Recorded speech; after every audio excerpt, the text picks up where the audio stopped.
আজকের এই আলোচনায় সবাইকে স্বাগত। আচ্ছা, বলুন তো, কালকে বৃষ্টি হবে এর চান্স ঠিক কতটা? বা ধরুন, লটারিতে জেতার সম্ভাবনা? এই যে আমাদের চারপাশের এত অনিশ্চয়তা, এটাকে কি মাপা যায়? হ্যাঁ, যায়।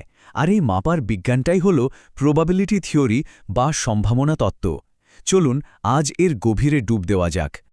আসলে এই একটাই তো প্রশ্ন, তাই না? কোনো কিছু ঘটার চান্স কতটুকু? আমাদের প্রতিদিনের ছোট ছোট সিদ্ধান্ত থেকে শুরু করে বড় বড় বৈজ্ঞানিক আবিষ্কার পর্যন্ত সবকিছুর পেছনে কিন্তু এই প্রশ্নের উত্তর খোঁজার চেষ্টাটা কাজ করে। তো আজ আমরাও সেই চেষ্টাই করব। তো আজকের আলোচনায় আমরা কি দেখব? প্রথমে বুঝব প্রবাবিলিটি বা সম্ভাবনা জিনিসটা আসলে কি। এরপর এর স্কেলটা দেখব, শিখব একদম বেসিক ক্যালকুলেশন, তারপর একটু অ্যাডভান্সড ফর্মুলা নিয়ে কথা বলবো, আর শেষে দেখব কন্ডিশনাল প্রবাবিলিটি কি জিনিস। তো শুরু করা যাক। আমরা তো সারাদিনই বলি চান্স আছে, সম্ভাবনা কম, কিন্তু গণিতের চোখে এই সম্ভাবনা শব্দটার আসল মানেটা কি? চলুন সেটাই আগে জেনে নিই। একদম সহজ করে বললে প্রবাবিলিটি হলো কোনো ঘটনা ঘটার চান্সকে একটা সংখ্যা দিয়ে মাপা। আর মজার ব্যাপার হলো এই সংখ্যাটা সবসময় 0 থেকে 1-এর মধ্যেই থাকবে, এর বাইরে যাওয়ার কোনো উপায় নেই। মানে সম্ভাবনার পুরো খেলাটাই কিন্তু এই 0 আর 1-এর মধ্যে। এই যে বললাম 0 থেকে 1, এটাকে একটা স্কেলের মতো করে ভাবা যেতে পারে। এই স্কেলটা একবার মাথায় ঢুকে গেলে প্রবাবিলিটির পুরো কনসেপ্টটাই দেখবেন একদম পানির মতো সোজা হয়ে গেছে। তো স্কেলের এক মাথায় আছে 0। যখন কোনো কিছুর প্রবাবিলিটি 0, তার মানে হলো ওই ঘটনাটা কখনোই ঘটবে না, ইম্পসিবল। যেমন একটা ছক্কা যদি চালি, 7 ওঠার সম্ভাবনা কত? 0, কারণ এটা হতেই পারে না। আর স্কেলের ঠিক উল্টো দিকে অন্য প্রান্তে আছে 1। যখন কোনো কিছুর প্রবাবিলিটি 1, তার মানে হলো এটা ঘটবেই, 100% গ্যারেন্টি। যেমন সূর্য যে পূর্ব দিকে উঠবে, এটার সম্ভাবনা হলো 1, এটা নিশ্চিত। আচ্ছা, 0 গেল, 1 গেল, তাহলে ঠিক মাঝখানে কি? হ্যাঁ, ঠিক ধরেছেন, 0.5 বা হাফ। কোনো কিছুর সম্ভাবনা যখন 0.5 বা 50%, তার মানে হলো ঘটনাটা হতেও পারে আবার নাও হতে পারে। চান্স একদম 50-50। যেমন একটা কয়েন টস করলে হেড পড়ার সম্ভাবনা ঠিক এটাই, 0.5। বেশ, তাহলে তো স্কেলটা বোঝা গেল, কিন্তু প্রশ্ন হলো এই যে 0.5 বা অন্য কোনো সংখ্যা, এটা আমরা হিসাব করব কিভাবে? ওয়েল, এর জন্য একটা খুবই সহজ আর সুন্দর ফর্মুলা আছে। ফর্মুলাটা খুবই সিম্পল।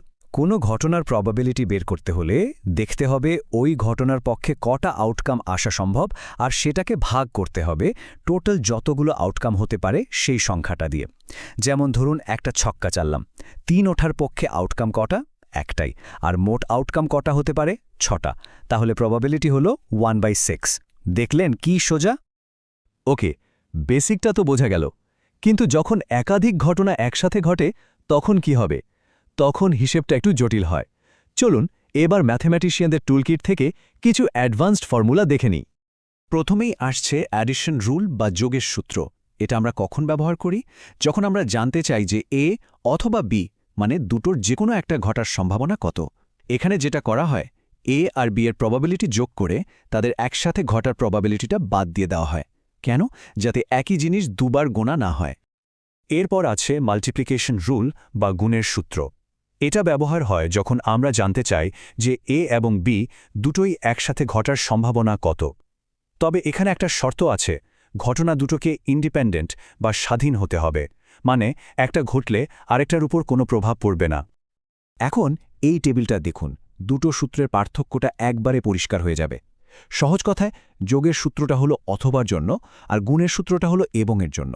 মানে এ অথবা বি ঘটার সম্ভাবনা কত, সেটার জন্য অ্যাডিশন রুল, আর এ এবং বি দুটোই ঘটার সম্ভাবনা কত, সেটার জন্য মাল্টিপ্লিকেশন রুল। এই টেবিলটা কিন্তু দারুণভাবে ব্যাপারটা বুঝিয়ে দিচ্ছে। আচ্ছা, এবার চলুন আমাদের আলোচনার একদম শেষ ধাপে যাই। এতক্ষণ তো আমরা স্বাধীন ঘটনা নিয়ে কথা বললাম, কিন্তু যদি এমন হয় যে একটা ঘটনা আরেকটা ঘটনার উপর নির্ভর করে, তখন কি হবে? এই ধারণাটাকেই বলা হয় কন্ডিশনাল প্রবাবিলিটি বা শর্তধীন সম্ভাবনা। এই ফর্মুলাটা দেখতে একটু জটিল লাগতে পারে, কিন্তু এর মানেটা খুব সহজ। এটা বলছে, যদি আমরা জানি যে বি ঘটনাটা অলরেডি ঘটে গেছে, তাহলে এ ঘটনাটা ঘটার সম্ভাবনা কত। মানে এখানে একটা শর্ত জুড়ে দেওয়া হচ্ছে। আর এই ধারণাটাই কিন্তু ফোরকাস্টিং বা পূর্বাভাসকে অনেক বেশি নিখুঁত করে তোলে। তো আমরা দেখলাম প্রবাবিলিটি কিভাবে অনিশ্চয়তাকে সংখ্যায় বেঁধে ফেলে, কিন্তু এর আসল মজাটা হলো এর বাস্তব প্রয়োগে।